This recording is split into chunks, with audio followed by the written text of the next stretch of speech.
അസ്സലാമു അലൈക്കും. ഇപ്പോൾ എൻ്റെ വീഡിയോസൊക്കെ ഇട്ടാലിട്ടു ഇട്ടില്ലെങ്കിൽ ഇട്ടില്ല എന്നുള്ള ഒരു ഒരു ഒരു ഒരു വഴിക്കായി. എന്താ വെച്ചാൽ എപ്പോഴത്തെയും പോലെ എല്ലായിടത്തെയും പോലെ തന്നെ നോമ്പൊക്കെ ആകുമ്പോഴത്തേനും റമളാനാകുമ്പോൾ പ്രത്യേകിച്ചും ഭയങ്കര തിരക്കും കാര്യങ്ങളൊക്കെ ആയിരിക്കുമല്ലോ. അപ്പോൾ അതുപോലെ തന്നെയാണ് ഇവിടെ എല്ലായിടത്തെയും പോലെ തന്നെയാണ്. പിന്നെ വീഡിയോ എഡിറ്റ് ചെയ്യാനായിട്ട് ഒത്തിരി നേരം ഇരിക്കേണ്ടി വരും. അതുകൊണ്ട് പിന്നെ എഡിറ്റ് ചെയ്യാറില്ല. ഒത്തിരി വീഡിയോസ് കിടപ്പുണ്ട്, പക്ഷേ എഡിറ്റ് ചെയ്ത് അപ്ലോഡ് ചെയ്യാനുള്ള സമയമില്ല. ഇതിപ്പോൾ എപ്പോഴാണ് അപ്ലോഡ് ചെയ്യാമെന്നൊന്നും അറിയാൻ വയ്യ.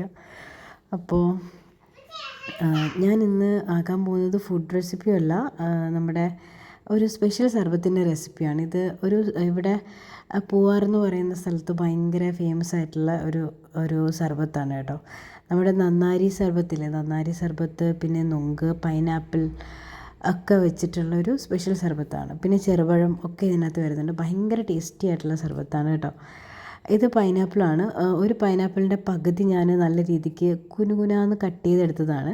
പിന്നെ ഒരു ഗ്ലാസ്സിന് ഒരു പഴം എന്നുള്ള കണക്കിന് ഇതിപ്പോൾ 4 ചെറുപഴം ഞാൻ എടുത്തിട്ടുണ്ട്. അത് നമ്മുടെ ഫോക്ക് വെച്ചിട്ട് നല്ല രീതിയിൽ ഉടച്ചെടുക്കുക. ജസ്റ്റ് ഒന്ന് ഉടച്ചെടുക്കുക. ഓക്കെ, ഇതിപ്പോൾ ഉടച്ചു. എനിക്ക് 2 കൈ വെച്ചിട്ടല്ലേ ഉടയ്ക്കാൻ പറ്റുള്ളൂ. അതുകൊണ്ട് ഒരു കയ്യിൽ ഫോൺ ആയതുകൊണ്ടാണ് ഞാൻ ഉടയ്ക്കുന്നത് കാണിക്കാത്തത്. അത് നല്ല രീതിക്ക് ഉടച്ച് നമ്മുടെ പൈനാപ്പിളിൻ്റെ കൂടെ മിക്സ് ചെയ്യുക. പിന്നെ നമുക്ക് വേണ്ടത് ഐസാപ്പിളാണ്. ഐസാപ്പിൾ എന്ന് പറയുമ്പോൾ നമ്മുടെ നുങ്കില്ലേ, ഇത് നുങ്ക് തൊലി കളഞ്ഞ് നല്ല ഫ്രഷായിട്ട് മേടിച്ചതാണ്. മൊത്തത്തിൽ പൊട്ടിക്കാനൊന്നും എനിക്ക് അറിഞ്ഞുകൂടാ, ഭയങ്കര പാടാണത്. അപ്പോൾ ഇത് അല്ലാണ്ട് വാങ്ങിച്ചതാണ്, ഫ്രഷ് നുങ്കാണ്. നല്ല രീതിയിൽ അത് മിക്സ് ചെയ്യാം. അതിനുശേഷം നമ്മുടെ നന്നാരി സർബത്തില്ലേ, നറുനീണ്ടിയെന്നും നന്നാരി എന്നൊക്കെ പറയും, അറിയാവുന്ന എനിക്ക് അറിഞ്ഞുകൂടാ. അപ്പോൾ ആ സർബത്ത് ഒരു ഗ്ലാസ്സിന് ഒരു കാൽ ഗ്ലാസ് അളവിന് എടുക്കണം. ഞാനിതിപ്പോൾ ഈ ഒരു സ്പൂണിലൊരു 3-4 സ്പൂൺ ഒഴിച്ചു കൊടുത്തിട്ടുണ്ട് കേട്ടോ. അത് നല്ല രീതിയിൽ മിക്സ് ചെയ്തതിന് ശേഷം നമ്മുടെ കസ്കസ് നിങ്ങളുടെ ആവശ്യാനുസരണം. കസ്കസ് ഒരു രസത്തിന് വേണ്ടിയാണല്ലോ നമ്മൾ ചേർക്കുന്നത്.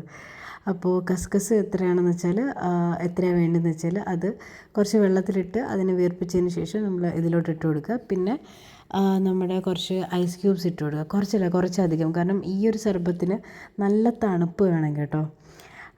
നല്ല ടേസ്റ്റ് സർബത്ത് റെഡിയായി. ഇത് നല്ല ടേസ്റ്റി ആയിട്ടുള്ള, ഭയങ്കര ടേസ്റ്റി ആയിട്ടുള്ള ഒരു സർബത്താണ്. നിങ്ങളുടെ ഇഷ്ടാനുസരണം മധുരം കൂട്ടുകയും കുറയ്ക്കുകയൊക്കെ ചെയ്യാം. നിങ്ങൾക്ക് വേണമെങ്കിൽ ലൂസാക്കാം.